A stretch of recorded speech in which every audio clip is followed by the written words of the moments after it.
Ano ba ang mga side effects ng pag-inom ng mga contraceptive pills? Pwede magkaroon ng nausea o feeling na parang nasusuka kayo. Pwedeng sumakit o mamaga ang inyong breast. Pwede magkaroon ng fluid retention, feeling nyo kayo ay bloated. Pwedeng sumakit ang ulo.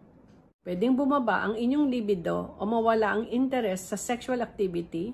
Pwede magkaroon ng vaginal dryness.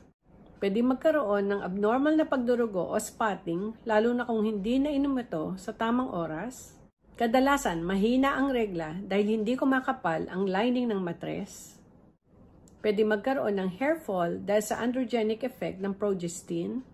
Pwedeng tumaas ang tendency na magkaroon ng varicose veins dahil humihina ang ugat at bumabagal ang blood flow sa mga ugat.